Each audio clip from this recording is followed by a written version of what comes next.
Hello guys, എന്തുണ്ട്? അപ്പോൾ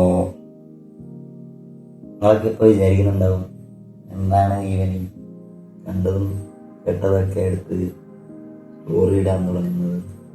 എനിക്ക് പേഴ്സണലി ഈ വ്ളോഗ് ചെയ്യുന്നത് ഇഷ്ടമായിരുന്നു. കാർത്തിക് സൂര്യ ഒരു വ്ളോഗറാണ്. അപ്പോൾ പുള്ളിക്കാരൻ്റെ വീഡിയോ ഞാൻ എൻ്റെ +2 അതിന് മുന്നേയൊക്കെ കാണാൻ തുടങ്ങിയതാണ്. അപ്പം മുതലേ ഭയങ്കര ആഗ്രഹം വ്ളോഗ് ചെയ്യണം. ബട്ട് ആ ഒരു ധൈര്യം ഉണ്ടായിട്ടില്ല. ഒരു വർഷം കഴിയുമ്പോൾ ഇങ്ങനെ ചെറിയ ചെറിയൊരു ധൈര്യം വരാൻ തുടങ്ങി. അപ്പോൾ ഇതിൻ്റെതൊക്കെ നിങ്ങൾ എൻ്റെ പേഴ്സണൽ ഫോളോവേഴ്സായ നിങ്ങൾ കണ്ടിട്ടുണ്ടാവും. ഞാൻ മൈസൂരുള്ളപ്പോൾ ചെറിയ രീതിക്ക് വ്ളോഗൊക്കെ ഇടാറുണ്ട്.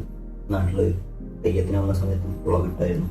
ചെറിയ ചെറിയ സംഭവങ്ങൾ ഇടയ്ക്കിടയ്ക്ക് ഇടുന്നത് എപ്പോഴും ഇട്ടാൽ നല്ലതായിരിക്കും. എനിക്ക് പേഴ്സണലി